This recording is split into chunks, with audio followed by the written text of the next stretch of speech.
I am thrilled to introduce today's presenters. First of all, we have mStoner, the co-founder and president of mStoner. He has served hundreds of education institutions on 4 continents during 30 years as a communicator and consultant. He's recognized as an authority on how institutions can use digital communications, including social media, to effectively reach and engage constituents. Michael's spoken at hundreds of higher ed conferences and workshops and is the editor of the book Social Works, How Higher Ed Uses Social Media to Raise Money, Build Awareness, Recruit Students, and Get Results. Gil Rogers is the Director of Enrollment Marketing at Chegg. Before joining Chegg, Gil was the Associate Director of Admissions and Enrollment Marketing at the University of New Haven in Connecticut. Gil has been tapped to present at numerous regional and national conferences, including the AMA Symposium for the Marketing of Higher Ed, ACT Enrollment Planners, Innovations in Admissions, NACAC, and more. So don't forget to use that hashtag #HigherEdMyths. Gil and Michael, I'm excited to turn this session over to you. Let's get started. Well, thank you, Mallory. It's great to be here, and it's great to be sharing this presentation with Gil. This is one of the most interesting projects I do every year, and we always have fun when we present together, and we want to make sure that we meet your needs. So please, if you have questions, tweet them or share them, and we'll answer them after we're done with our part of the presentation. So let's just talk about this study that we did really quickly. This is the second in a series of studies we did. Last year, we looked at admissions and admission marketing, and we asked teens how they thought about the way they were marketed to by universities as part of the admission process, what they liked and didn't like. And then we asked higher ed professionals the same questions to see what they understood and what they didn't understand about what teens said. And it allowed us to take a look at some of the gaps and where there were agreement and disagreement between the two audiences. We did the same thing this year, only instead of focusing on admission, generally we focus on higher ed websites because that topic hasn't really been discussed or researched in any kind of depth for about the past 4 or 5 years. So we fielded a survey and asked teens and higher ed professionals similar questions. We'll talk in a minute about those surveys, about the demographics of the survey, and give you a sense of our audiences. But first, let's talk about some myths or realities that we identified as part of our survey. So we'll go through each of these in turn, but just so you get a sense of what they are. Your website is effective if it isn't responsive. Myth or reality. Teens will think poorly of your college if you have a bad website. Myth or reality. Your website is the most important influence in a teen's decision to apply. True or false? Myth or reality? Teens overwhelmingly prefer video and images to text on college websites. That's one that's interesting and should be a very interesting point of discussion when we get to it. Teens move freely back and forth between social media and college websites, so that's why we put all those social media badges on our websites. Is that true or false? Teens are eager to engage with colleges through a smartphone app, and virtual tours are way more important to teens than campus maps because, you know, virtual tours are really cool and teens like them a lot. So those are the myths or maybe the realities that emerge from our data, and we're curious to see what you have to say about them. So let's talk just really briefly about the demographics of our audiences. The professionals, we had about 700 professionals respond to our survey. They work across multiple functions: marketing, communications, web, social media, and admissions. The breakdown of institutions: 40% public, 20% private, 33% liberal arts colleges. There were also community colleges and professional schools represented among the responses. More than 50% have worked in higher education for 5 to 15 years, and we included 596 responses in our final report. Awesome, and great to join everybody today. Here's a quick overview of the demographics of the teen respondents. So we surveyed students across the Chegg network, and you can see here that about 62% of the students we surveyed were high school seniors, and part of that was by design.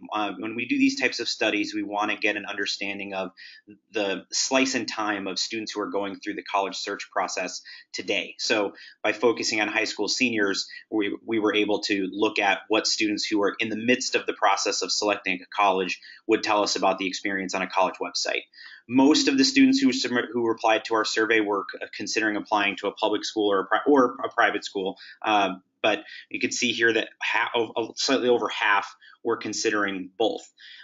We also see that 87% of students have started researching colleges already. That's great considering the point in time of when we're trying to poll the insights and perspectives of this audience. And you can see that we have a pretty diverse pool of respondents as well when we look at ethnic background. And from the survey, we included about 2,300 responses in the final report. So just to add to something about the format of the presentation, so for most of the presentation, we'll be able to volley back and forth between the professional responses, which Michael will present, and the teen responses that I'll present. So at the cadence of this presentation, we'll go a little bit of a volley back and forth between me and Michael, sharing those different responses, and then infusing some of our own thoughts and perspectives. So the first area we're going to get into is the myth or reality of your website being effective if it isn't responsive. So this will be the time when we'll do our first poll before our section of our presentation, where we'll see what our audience thinks about about this question. So the question that we're looking for here is: your website is effective if it isn't responsive, true or false. And we'll give about 10 seconds or so to be able to go through that response, to provide some responses and see what you all think. So I think that's about probably a good enough time to get a good enough poll and response of what our findings are. So let's take a look at our immediate feedback. What we see here is that 79% of our attendees to our presentation said false, that a website is effective, it is not responsive. So interesting. That's Michael, once we get through the student responses, I'd love your thoughts on that, considering the perspectives that we see from students. One of the things that we use as an indicator of this for this type of an assumption or this myth when looking at students is how were students responding to our survey in general. And what we found interesting as part of this process when we were fielding this survey is 66% of our respondents had responded that via a smartphone or via their mobile device. So the fact that they were able to that students took a long form survey across a device that was that is smaller screen in nature is, to me, a pretty telling statistic. The other thing that we found as part of this, as part of our responses and our surveys, that last year when we fielded Mythbusting admissions, 81% of teens told us that they visited a college website using a mobile browser. And this was part of our study last year. You can see the link there to download last year's study on Mythbusting admissions. But the final component of all this, and this is from Teens Talk, which is a study we fielded earlier this year with our colleagues at Staymates, we found that 70% of teens told us that they used a college website throughout their admission process. So the assumption that a website is effective if it isn't responsive, I would say that there's it's a resounding correct that the website, or not correct that it's effective if it isn't responsive. And I think that the 79% of our audience, Michael, indicating that that it's not effective is in line with the student perspective. Would that be a fair assumption? That's right. 92% of the professionals, the higher ed professionals who responded to our questions, responded from a desktop or a laptop. So in contrast to the 2/3 of students who use a smartphone. So there were about 30 questions and some open-ended responses in the survey. So you can just imagine the students sitting there on their smartphone answering those questions. They have the patience for it, they have the skill to do it, and they expect websites to function in the environment that they're comfortable with, which is this one. Yeah, and what's interesting to me, Michael, is that, and this is, I believe it was last year that Ruffalo and Levitz published e-expectations report, and they found that 40% or so of college websites are not responsive or not mobile friendly. Mm-hmm. So this is this interesting area of we're aligned with students and believing that the site needs to be mobile friendly. Our audience is aligned with that assumption. But what we see in the field is a challenge of, the website not quite being there quite yet. So from an investment of time and resources and effort, this is an area, yes, 40% is less than half, but it's still 4 out of 10 websites. All right, so it creates a challenging experience for students. Well, that's right, and we know, on the other hand, what a heavy lift it is to create a fully responsive website today, and the longer you delay the investment of time and money in doing that, the worse it's going to be. So I think that the data are clear that this is something that students want. It's something they expect. It's a tool. The smartphone is a tool they use extensively, not only in their personal lives, but throughout their college search and choice process. Yeah. And they are looking at websites repeatedly on their smartphones throughout that process. And we'll talk a little bit about how they use websites throughout their process in just a minute. Yep. And that's actually the whole website experience, particularly on a mobile device, is a good tie-in for our second myth or reality, which is teens will think poorly of your college website if you have a bad website. So we're going to open up poll number 2 and see what our attendees believe. Teens will think poorly of your college if you have a bad website, true or false? And I think we can we've been open for 10 seconds or so, and it's pretty much resounding. So we can go ahead and stop this poll because it looks like it's pretty lopsided as far as the overall respondents. In less than 10 seconds, it was a pretty resounding 90% true that students will think poorly of your college if you have a bad website. So Michael, what did the professionals who responded to our survey think? Their response was pretty much in line with if you look at national polls about what consumers think of organizations, and a bad website equates to a bad organization and a bad brand. So consumers do judge organizations by the quality of their websites, and higher ed professionals believe that students judge colleges and universities by the quality of their website. So it's pretty much in alignment, not too different from the quick poll of our audience, Gil. It's hopeful and it's good that we're online so far. So interesting perspective, and this comes from Ruffalo and Levitz, the e-expectations reports. 74% of juniors agree. So this is juniors, so slightly earlier in the process. But college websites make a difference in my perception of the school. It doesn't necessarily say positive or negatively, but you can make the assumption that that if a bad experience on the website will create a negative experience of the institution. I remember presenting for a couple of years, making statements that if a student has a bad experience on your website, it doesn't matter how good your history program is, they're going to cross your school off of their list. So what's interesting though is that when we dig a little bit deeper and we talk to the seniors, 43% of seniors said that their opinion of a college would be affected by a bad website. So that number comes down a little bit from a impact of their perception of the institution overall. And a couple of interesting things that came up at the higher ed symposium last week. One of the members in the audience had a really good observation that with respect to the brand of the institution, that is something that might impact the effect that a bad website would have. If a student is really sold on going to a school, they might deal with a more negative or a bad experience on the website differently than if it was a school they weren't necessarily serious about. So I would say that that's one area to look at. If you're a school that, if your school is high on that student's list, they're likely to put up with a bad experience a little bit more than the general public. But just because, again, only 43% said that it would be effective, their opinion would be affected, doesn't mean that's, permission to have a bad website. That means that there definitely still is room for improvement with respect to building content that's accessible, easy to use for students.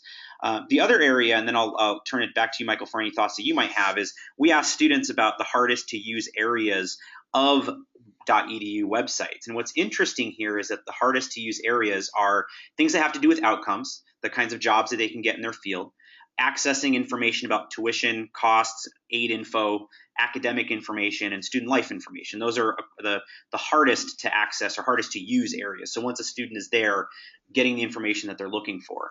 What's interesting is when we go to the least hardest to use or the easiest to use, those are all things that support our goals as administrators or as enrollment managers. The ability to schedule a visit, the ability to look up information about information sessions and tours.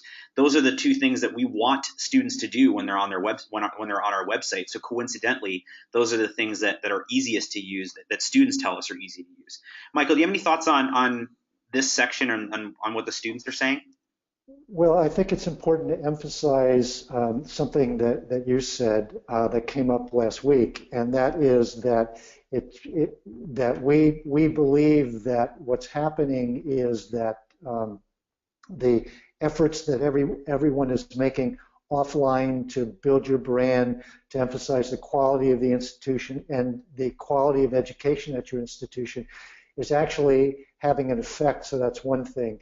The second is that the information that is most important to students in the early part of their research, which is academic information about majors and academic programs, is relatively easy to find on most higher ed websites.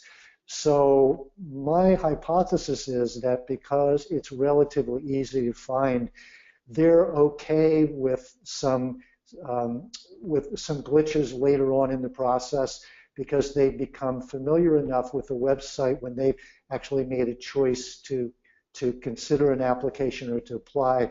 They become familiar enough with the website, so if there are usability glitches or information problems that are a little bit more subtle, they're willing to put up with that once they decided that this institution has made the cut and they've added it to their list.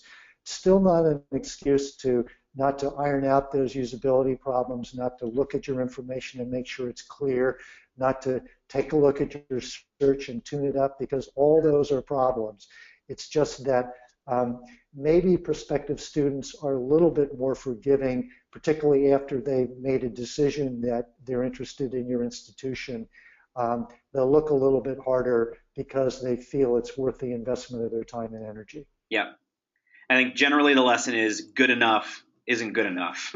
We should strive to be better, right? I think we find in other research that the experience that is in the social admissions report, which we published in February, we find that most students say that their experience on a college website is just okay or challenging. We don't want that, right? We want students to have easy access to the information they're looking for and have it be a positive experience. So the next myth or reality that we are covering is your website is the most important influence in a teen's decision to apply. So we're going to go ahead and throw up the poll where we ask that question: your website is the most important influence on a teen's decision to apply, true or false? So this is one area where, based on the research that we do, and based on assumptions that we make, we feel that the website is the most important marketing channel when trying to persuade students or inform students. So the poll's been up there a while now, so let's go ahead and look at the results. We see here that this is interesting. So our online poll believes that 80% say that the website is not the most important influence in a teen's decision to apply. So interesting. So let's take a dive. Michael, let's start with what we asked and then see what the professionals said. So here's the question we asked teens. When you evaluate a particular college prior to deciding whether to apply, how important is the college's website in your decision whether to apply or not? So that's the question we ask, and keep that in mind. We ask professionals what they think teens believe. So 80% of them rated the importance teens place in the college website as a 6 or 7, their influence at this stage of the process. And Gil, we know that college and university admission professionals think the website is really important. In NACAC's State of College Admission for 2015 survey, for example, it was the top-rated strategy, and it ranked above email and even campus tours for college professionals. So the respondents to our survey are right in line with the respondents to NACA's survey from 2015. And what did teens say, Gil? The teens are actually more in line with our live audience. So 37% of students rated the college website a 6 or 7. So this, on a 7-point scale, just to qualify that. Our virtual audience is actually in line with the student perspectives. And I think what's interesting here is we gain understanding that the college website is one tool in a toolbox of resources that a student is going to use throughout their college search and selection process. What's important, though, is to think about the persistence that the college website has throughout the process relative to other sources. So when we go back to that NACAC data, for example, 84.4% of admissions people saying that the website is attaching considerable importance to their website. When I looked at that last year, it was interesting to see how low social media was relative to that, and I think part of that might be maybe just the considering a single source versus multitude of sources. When we look at data from Teens Talk, which again we published earlier this year, the red line across the top is the college website, and this is when we ask students which resources do you use at each phase of the process. So initial research, all the way through being admitted and deciding where to enroll. So the college web, the .edu, the website, is used throughout the process versus other digital sources. And we dive into more data and more insights in that full white paper as well on other offline resources, et cetera. But you see that the other digital sources like rating sites, review sites, college search and help sites are up there as well at the beginning of the process and then take a nosedive later on. And that's because where those tools are with respect to importance at each phase of the process. What is interesting, though, is when we talk about social media, and we'll dive into that a little bit towards the end, is social media starts as one of the lowest, but maintains its level and is persistent at that level essentially throughout the process. So there's some moving and shaking that's going around, but the website might not be the most important source as an individual kind of in a vacuum resource that students use, but it is persistent and important throughout the entire process. Yeah, I think the important thing to keep in mind is that this is a complicated decision for teens, or for most teens anyway. And as part of that, as part of what the sources of information that they're using include websites, which is the most important resource that colleges and universities provide to teens. It's persistent, it's always available, they use it throughout their process, as Gil said. And so in that sense, it certainly is the most important resource, although they use many others as well. Great insight. So let's go to the next one. Myth or reality, teens overwhelmingly prefer video and images to text on college websites. And this will open up our poll, and we'll ask that question to our audience. Teens overwhelmingly prefer video and images to text on college websites. So we'll leave that open for a couple more seconds, and we will wait till we're at 53% or so responses. So that seems like a good number to pull in. So let's pull up those live results. This is interesting. So we're pretty split, 50-50 on our perspectives here on students' preferences of video and text. Michael, any thoughts you want to infuse here? Well, I think anybody who lives with a teenager, as I do, knows how much video they consume. Nationally, about 2.4 hours of video each day that teens spend consuming video, watching TV, DVDs, videos, and downloads, streaming from all sources. So that sort of puts things into context from a national perspective, and I think that our colleagues in higher ed, certainly the respondents to our survey, 70%, 76% said that teens prefer video to text and images on websites. And that's one of the reasons why we see so many higher ed websites that are making a big investment and devoting a lot of real estate to all kinds of videos, because they see a real need for those in terms of marketing to teen prospective students. Yeah, and I think the lesson we're learning with these online polls, Michael, is either A, everyone on the webinar was in our presentation at AMA, or B, we have a bunch of folks that are forward thinking and closer to in line with the overall respondents. Because when we asked students that question about video versus text, 40% of teens said that they preferred video content to text.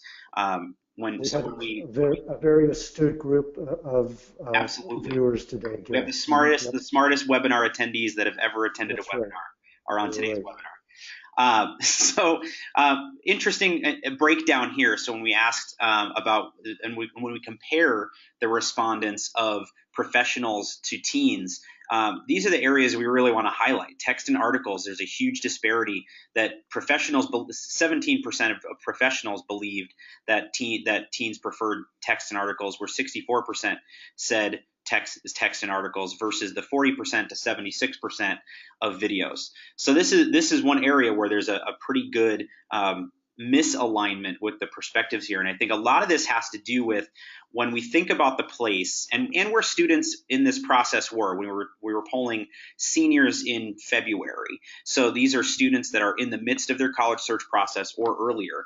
They're applying to colleges and they're going through their final decision-making process.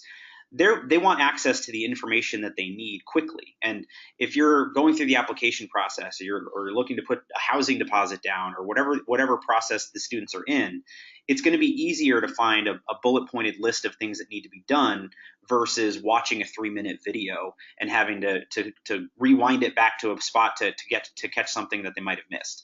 So from using a college website perspective, the .edu is the valuable source of and the official source of information. So I'm not saying we're not saying don't have videos, but I would say it's important to ensure that those videos at least be accompanied with a good copy that summarizes the information and makes it easier to access. Right, Michael?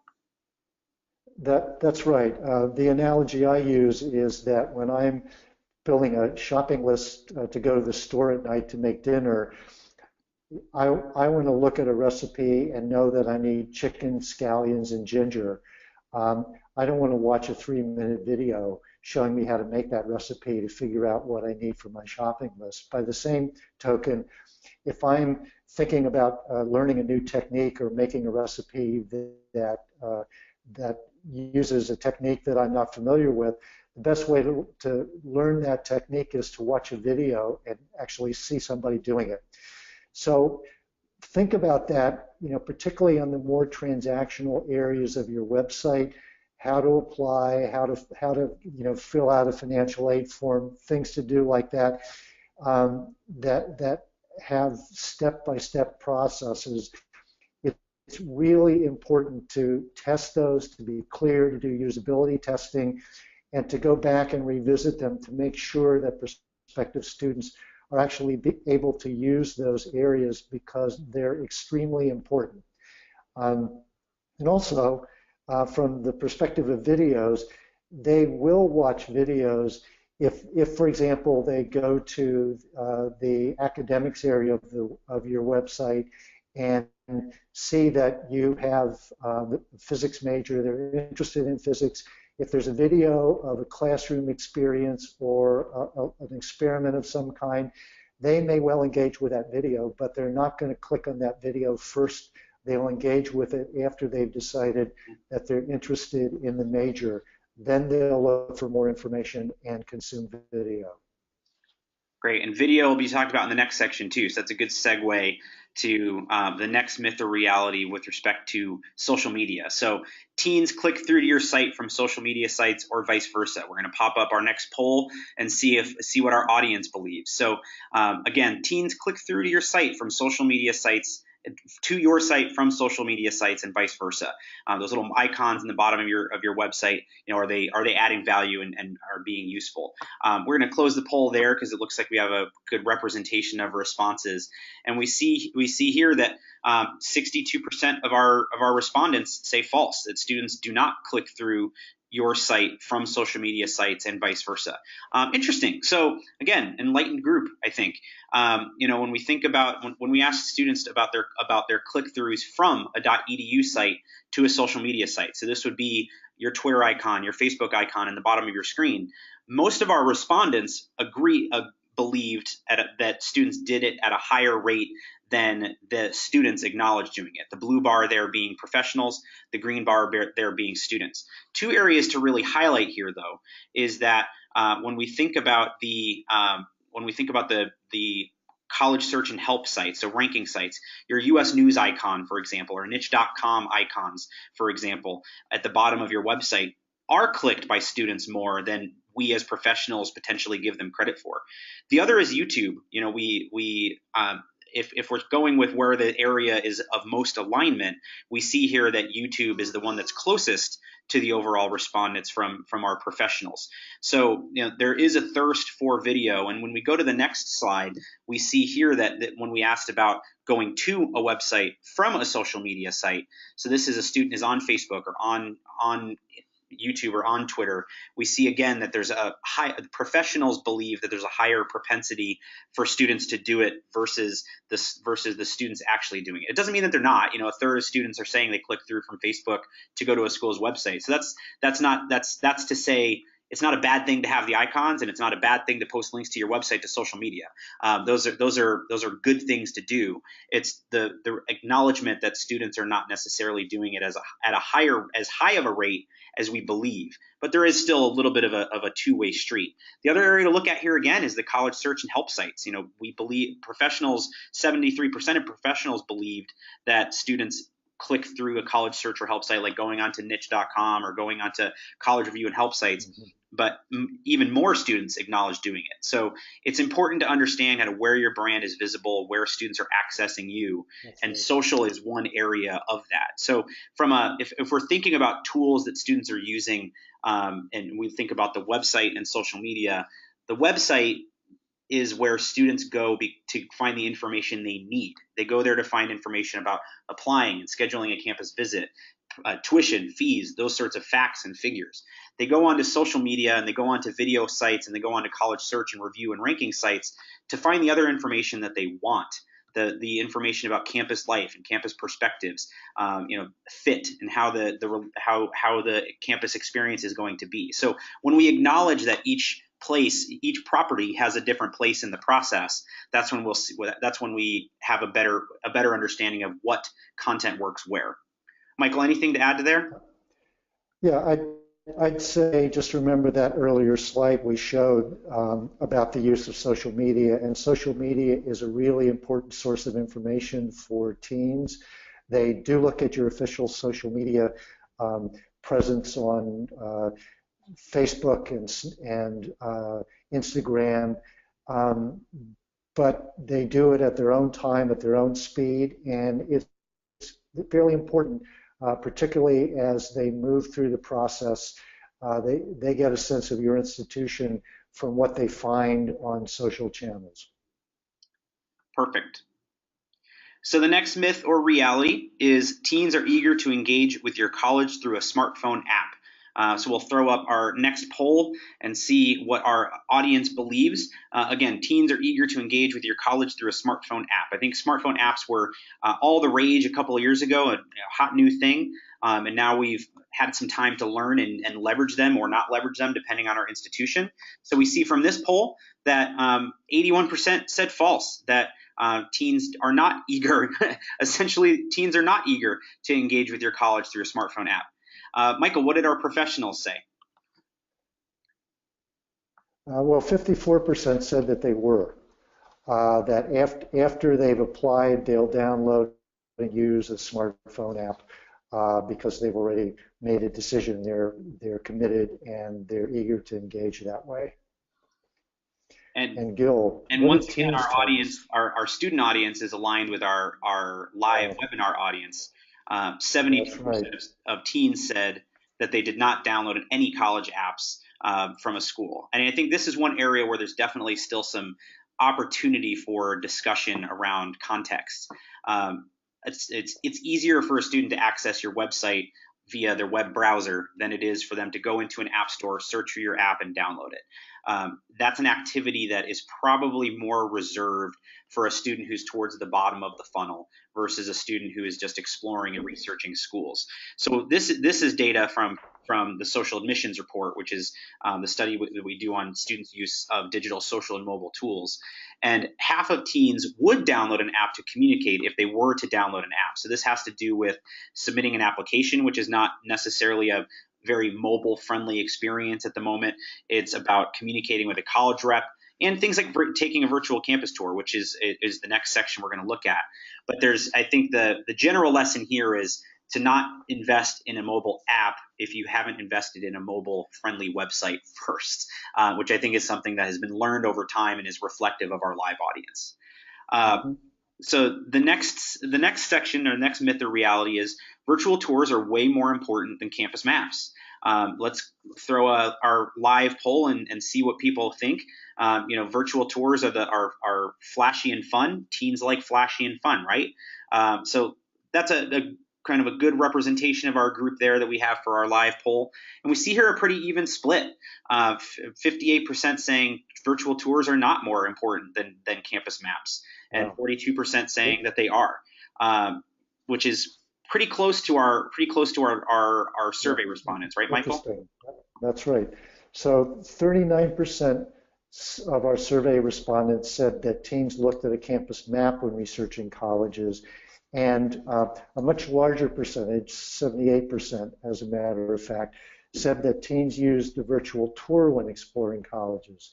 So the response from teens is really interesting, and it was enlightening to me when we got these responses and looked at the data. And we'll tell you why as soon as Gil shares what we learned. Yeah, so it's interesting when we look at student responses that 67% of teens looked at a campus map when researching colleges, compared to 64% of students using a virtual tour. So this is not to say that the virtual tour is not important, because 64% to 67% isn't that far off. But I think what's more important here is to really look at the fact that the campus map is given slightly greater weight and equal weight to the virtual tour. And I think there's a lot of emphasis placed on virtual tour experiences, interactive experiences on the website.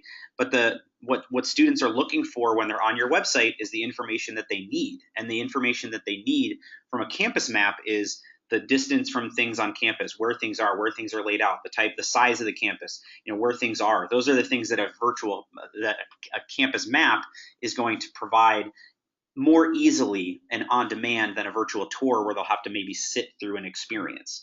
So there's some interesting findings there. Michael? Yeah. Also remember that students use maps throughout their decision-making process. So they can use a map to find out where your campus is in relationship to the city or the locality. They can use it in a lot of different ways, and it's always accessible. Which is something that's really important to them. So, I think both of us were surprised when we saw these findings. It's not to say that tours aren't valuable. It's just that the campus map is a lot more valuable than I would have guessed from the start, which was fascinating. Yeah. So I think the general takeaway here is don't invest in a virtual tour at the expense of having a good campus map on your website. And hopefully a good campus map is low-lying enough fruit that you're able to make that experience useful for students when they're on your website.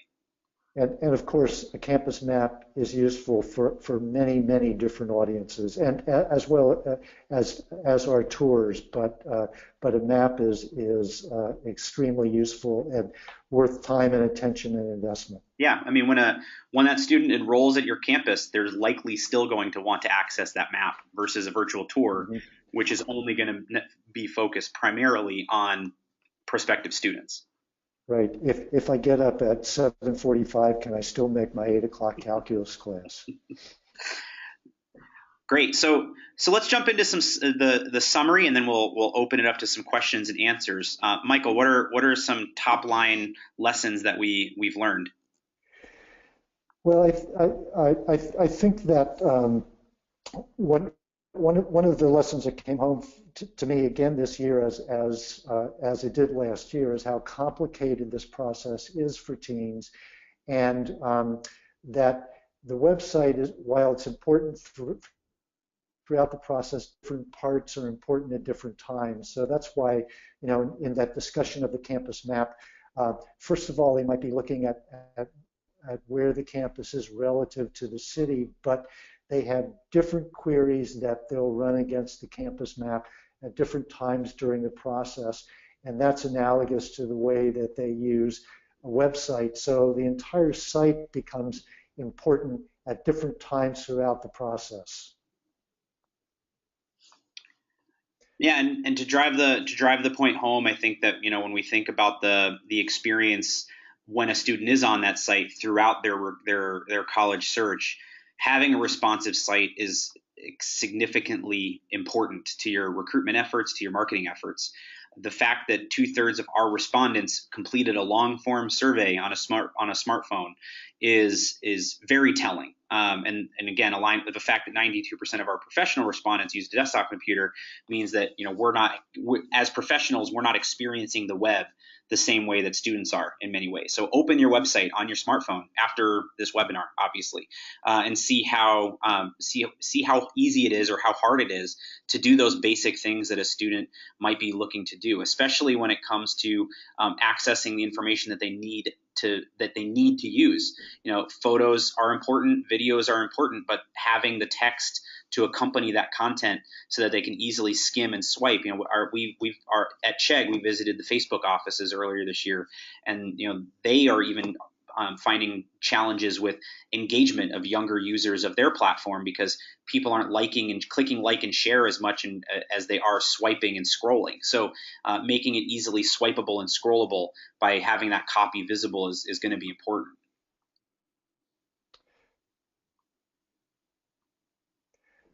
The content about academics and majors is absolutely essential. It's the most important content to prospective students. We haven't talked much about that because we were focusing on different insights from the survey, but it's really, really essential that you look at your academics pages and your majors pages. Make sure they are really robust, that they're easy to use, that they answer questions broadly. And remember, in particular, that teens look for certain terms when they're browsing their website. One of them is academics, the other one is majors. If you're tempted to use other terms, don't, because those appear to be the terms that teens prefer in their searches. And to revisit some of our more recent findings, again, the campus map is sometimes a neglected information resource, and it's used in a variety of ways for students. Like Michael mentioned, if I get up at 7:45, can I still make my 8 o'clock calculus class? That's something that they're going to be able to better gauge by the size of by the size and scope of the map that's on the website versus sitting through a virtual campus tour experience. Again, it's not to say don't have a virtual tour. It's to ensure that your campus map is also easily accessible and easily usable. And then revisiting the content on social media, I can't say this enough. Your website is the place where students go to get the information they need. Social media sites and video hosting sites and college search and help sites are places where they go to get the additional information that they want. When we go to a restaurant, we can look at the menu, but we can't see what other people thought of that menu. That's why sites like Yelp exist. It's so that people can get the experience of other people. So that's why students turn to social media. They're going to get the general information about your school from your website, which is where they should go, and they persist to go throughout the process. But it shouldn't be at the expense of it. They're going to also get the other information about campus life, fit, and experience from other sources like social media and college help sites. So here is an overview of some resources. You can download the full Mythbusting websites report at the link that you can see there. We'll also send a link to download it via email after the webinar concludes today. You can also check out last year's study on Mythbusting admissions at the link that you see there. Again, Mythbusting websites is kind of our encore or our sequel presentation to Mythbusting admissions. Last year's study focused on overarching admissions marketing tactics and practices. This year we focus specifically on websites. So we look forward to your feedback and your thoughts on that content. And our contact information is there if you have questions as well. But Mallory, I think we're going to kick it to you for any questions and answers for the last 10 minutes that we have. Yeah, right on. So just one more plug for that quick post-webinar evaluation. I've actually chatted out in GoToWebinar the links to not only that post-webinar evaluation, but those two resources, both of those white papers. So if you don't want to wait, they are in the chat room, so you can grab those links now. And before we move into questions, I do just want to share my very favorite. There's been so many wonderful tweets and comments and back channel taking place, but I think my favorite one comes from Rebecca Bernstein from the University at Buffalo, where you folks were talking about the map versus the virtual tour, and she wrote, campus map equals where, virtual tour equals experience. And also notes that the virtual tour is great for alumni who are looking to reconnect. So I just thought that was really insightful, and I always like to share a couple of my favorite notes. So there you have it. We told you that this is the smartest webinar attendee group we've ever had, so that is reflective of that as well. It definitely is. Hey, Gil, why don't we back up the slides to one of those first slides that you shared where it has the demographics of the teens that took this survey? Because throughout the session, there were a number of questions around those demographics. People were curious, what the breakdown was of the teens, and it was a national survey, folks. This wasn't just at one event or, just one email sent out. So once we get back there, yeah, Gil, if you could just walk us through that one more time. Yeah, so like you mentioned, Mallory, the survey respondents, it was a national survey. So we polled our high school student audience on Chegg and niche.com, which is one of the top college search sites that students use. So we did do some deep dives on other areas. And Michael, correct me if I misremember some of these things, but things like gender breakdown, there really wasn't a huge difference in respondents from male to female versus these overall responses, and even geographic distribution. There weren't That's correct. many shifts as far as students in New York felt this much differently than students from Wisconsin. I think generally the college, the .edu it's based on the experience that the student is going through for the college search process, and not necessarily shifting based on those kind of two main demographic profile or demographic criteria. But you can see here that 62% of our respondents were high school seniors, like I mentioned earlier in the presentation.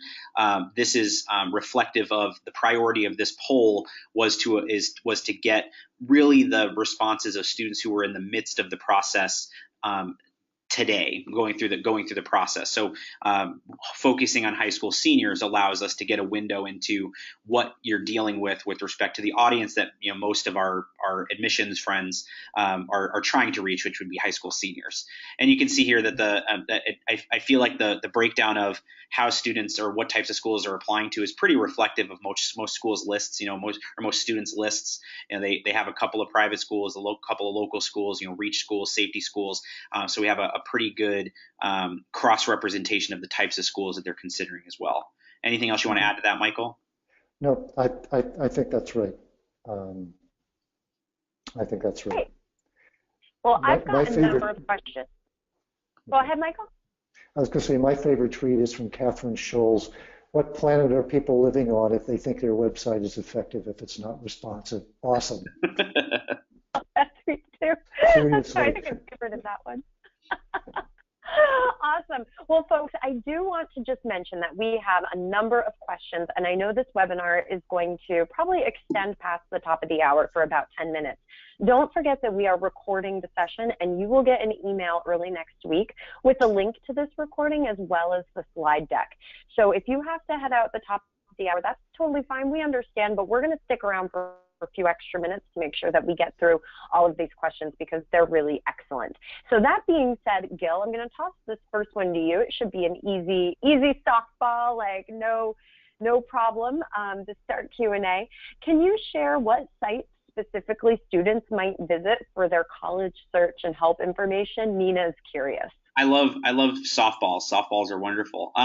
Yeah, so it's interesting, and I would recommend also Googling, and I can send you a link as well. I'll probably tweet it out after the seminar. But the Social Admissions Report gives us a good idea of the top sites that students use to research colleges. There's literally dozens of them, and if you work in admissions, you probably get phone calls every other day from a bunch of them trying to sell advertisements or names, right? But generally, there's a handful that are really widely used by students. And the biggest one is niche.com, niche.com. They are been around for a long time. Used to be College Prowler. They are I want to call them the Yelp of the college review process. They have a grading system that current students give to everything from parking to food to academics to Greek life. So students go to sites like Niche because they give the honest perspective, and it gives you that ability to compare schools side by side. Going back to your website versus the social networks and college help sites, you're not going to have a section on your website that allows students to compare you to your top 5 peer institutions. From a competitive perspective, that just wouldn't make a lot of sense. But from a student experience perspective, they go to sites like Niche to do that because they want to compare and evaluate the campus experiences and costs and those sorts of things side by side. Another one would be Parchment. They're already using Parchment to submit materials to schools. So they're going to be using Parchment. So Parchment has a natural kind of fit as a college search site. Chegg, of course, has a college search site on it. We see a lot of students find it when they're coming for online tutoring and test prep and homework help type services. So and scholarships, so they'll naturally find the school search feature there. But there's a handful of ones that are out there and active. I would say check out the Social Admissions Report for a more robust list. But that would be the biggest representation would be those as a starting point. Great, thank you. Michael, this next question is for you. It comes from Krista. She's wondering, if students are looking for different things on the website at different times in their college search, and particularly when they're a junior versus a senior, should higher ed web and pros be shaping their marketing emails to direct juniors to different parts of the website than they're directing seniors? That would be a really smart strategy. So I would say the answer to that is yes. Actually, I think I'm sure if we did a poll of the audience for this webinar, we'd have about 95% responses would be a yes to that one.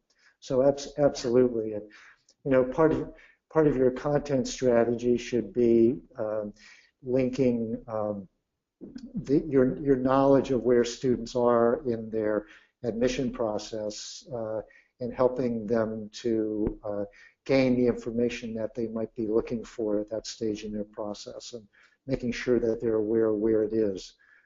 through email and tweets or Instagram or Snapchat or whatever other channels you're using. Mm-hmm. Yeah, and actually speaking of the content strategy, Michael, Alicia is wondering, students are looking for a lot of information. Do they want that all on one page, or is it okay to break information up on multiple pages? What do you think? Well, the answer that a good consultant would give a question like that is it depends. So I'd say it depends. So if you're presenting information about an academic program, for example, it might be better to put that on a page that you can scroll or navigate that way. But process information might be easier to digest if it's chunked rather than on just one big long list. Academic program information you can break up in a variety of different ways that's useful to people who are browsing it. So I'd say it depends on what you're trying to present, and you have to be careful about how you do it. Mm-hmm.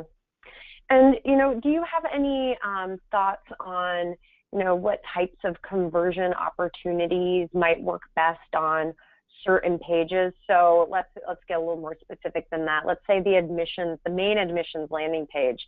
I mean, it would seem to make sense that you're going to have some big calls to action around the big things that a prospective might do at the right time of the process, right? Is that going to change throughout the process? Is that for me or for tossing that one to you? Well, it will. Some of it will change during the process. So there will be things that students who are applying now need to do now, and you should call that out. But essentially, that page is a news and routing page, and so you want to. At certain times of the year, you want to route people to the right destination if that's where they happen to show up. So the messages, some of the messages on a page like that will change depending on time of year and what calls to action you want students to follow through on. And this would be the time of year where it's the trickiest for admissions departments in a lot of ways, because you have your admitted students who you're trying to get to enroll for the fall, but you also have juniors who are starting their search, and you're buying your names and driving students to your website and getting your prospecting going for your next recruitment cycle. So this would be the time of year where it's most important to funnel people to appropriate channels based on what they're looking for. Because what an admitted student that is trying to decide where to go wants is way different than what a junior who's just starting out wants to look for. Teens are more likely to use a campus map if it is interactive versus, a flat PDF?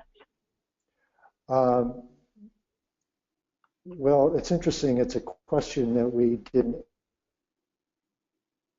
ask specifically. Yes, because they're used to using Google Maps or Apple Maps or maps on their phone.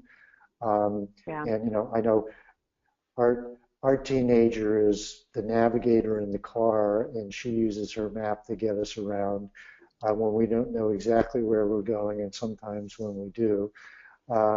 So I think that they're used to interactive maps, and that's what they expect on a college website. Yeah.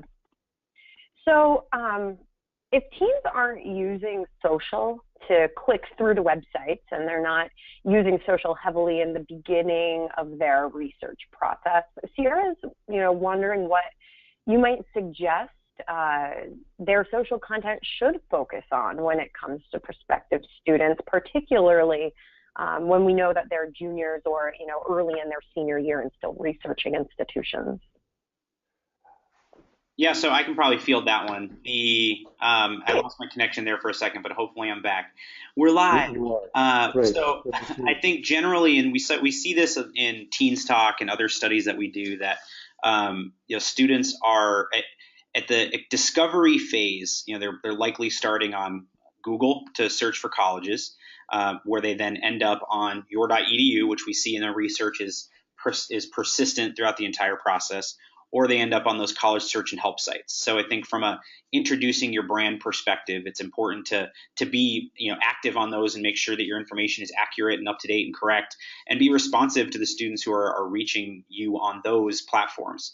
From a messaging perspective, I think this is where you find that good balance of traditional, quote unquote, traditional outreach with mailers indicated whose role is to drive students to your website to request info, as well as aligning that type of approach with a digital marketing campaign. I think we surveyed students as part of Teens Talk, and we asked them about their perspective of sponsored content on social media sites or retargeted ads from colleges. Students are more likely to have a positive response to that type of advertising over the spammy emails and piles of direct mail that they might get from schools they've never heard of before. So, aligning those types of strategies together, there's an element of interacting on social, which happens lower in the funnel, but there's also a need for visibility on social, which does happen higher in the funnel. So that can happen by investing in eyeballs and doing a sponsored content campaign. From an experience perspective, I would probably defer to Mallory and Michael on how that messaging works, but I think you start with what we know is important to students at the top, academics and information about the institution, and then you filter it down based on what's important at the bottom, which is campus life and fit. Mm-hmm. Yeah. And anything also, to add, Michael? Well, I think one of the things we learned last year is that students are ranging widely across your social site. Prospective students are ranging widely across your social sites, and things that you're posting on Facebook and interactions that are happening there is something that they're looking at, and they're getting a sense of tone. It's sort of an emotional gut check kind of thing. So it's not necessarily that they're going to engage with you there, although they might. But they're checking it out in the same way that when they do a tour of campus, they might wander around by themselves and take a look at the student union or go to the library or something, just to see what things are like and just to do an experience check for themselves. Mm-hmm. Mm-hmm. And actually, speaking more about social media, Gil, do you have any thoughts on an institution having a separate Facebook and Instagram page for their admission office versus the main university account, or is the philosophy like one account to rule them all still? Well, I mean, and this is where it gets to a difference of when students are enrolled versus when they're not. I've seen schools where, the library has their own page because they want to produce content and share information specific to the library, which is going to be predominantly only students who are on the campus. My general perspective is a lot of that's going to depend on your bandwidth as an institution. Students are going to find other students at your school and other admitted students to your school themselves. So they'll go onto these sites and use your hashtags. I think it's important, if you're going to have those types of accounts, to use them more for listening than broadcasting. And so it's not necessarily how many likes your admissions page has versus having it there to be available and visible and respond when students are asking questions. So it's whatever way that is going to produce the best results. But there's a certain opportunity to have different channels based on your athletics page should probably be different than your main institution's page. So I think there's room for multiple pages as long as the content is as long as you have the bandwidth to update it. That's always a challenge that many institutions are going to have as they try to drive too big, too deep, across too many channels. Sometimes it depends on the institution too, right? For a smaller university with 1,000 students, you might be able to have one page that does rule it all. Whereas if you have a large research university, 30,000 students, 7 colleges, that situation looks very different because just even the governance of the site and the governance of social media is going to be much more decentralized. So some of that is that consultant answer of it depends. But Gil, I think the overview you gave was really helpful. Michael, anything else to add? Yeah, no, I think you're absolutely right. It depends on scale and what your institution is capable to manage effectively. And if it's an official page representing the institution, it needs to be managed. It needs to be paid attention to. And if you can't do that and can't be effective, then you need to look at your strategy to see whether it's really working for your audience and for you. Yeah. So let's move away from social for a moment. So I thought this question was really interesting, and so I'm just going to read it out. So it's been proposed to purposefully not provide detailed information on the site for contact information from one of our attendees, but rather provide just one phone number for a student to call so that the content can be tracked through a CRM.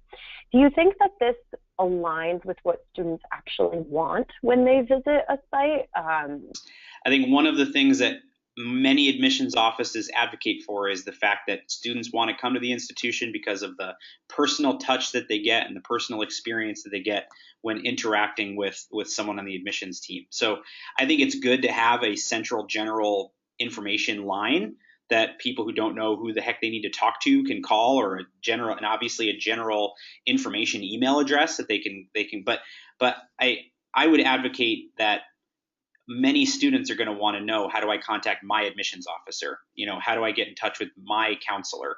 And adding friction of creating just email this number, because we want to organize it more for ourselves. The minute we start doing stuff to make it easier for us, it makes it less easy for our audience. And I think whatever we can do to make it easier for them. So I'm sure our friends on CRM systems and whatnot might differ, but from a student perspective, I would say whatever we can do to make it easier for the student is what we should be thinking about. And I think that let's underscore that really important point there, because once they have established a personal connection with someone, they want to maintain that connection. And so having one number to call, if they can reach the person that they've been connected to through that number, then that's great. But usually that's not how it works. So let's maintain that connection, because that's something that's really, really important in the interpersonal dynamic and helping them to make a choice about your institution. Just two more questions, and then we'll be closing out today's session.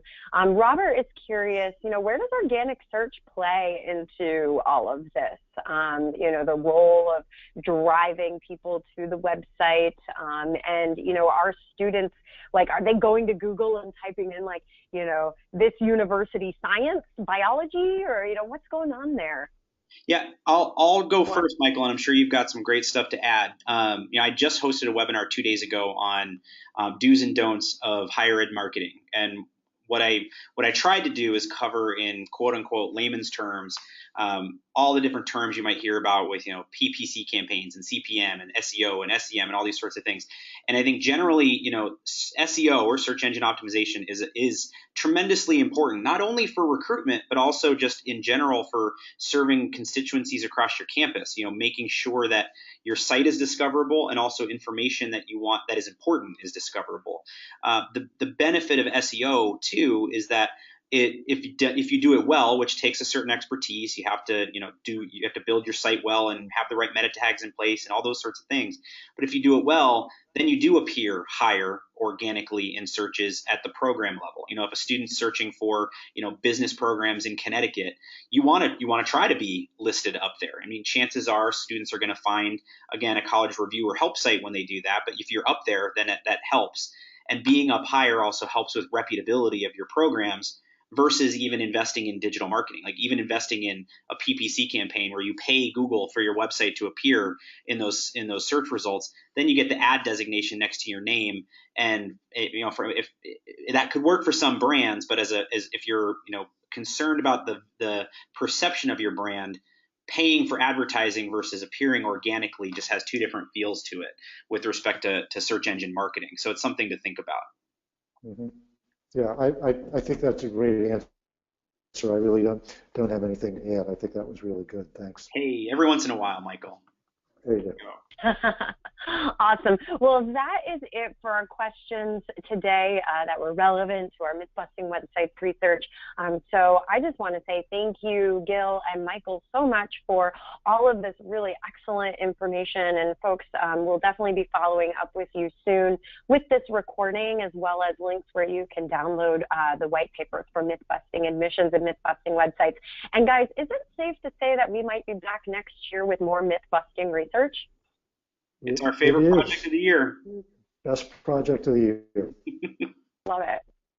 Great. Well, let me turn it back over to you, Gil, our fantastic webinar host, for the closeout. Great. And thank you, Mallory, for being a great moderator / infuser of knowledge. I see what you did a couple of times there. And Michael, thank you for your knowledge and insights as always. And to our attendees, thank you for spending the time and going over time with us today. We really appreciate it. And we look forward to sending you the report and sending you the recording. And we look forward to seeing you next time. Great. Thank you. Bye, everyone. Have a nice afternoon. Bye. Take care.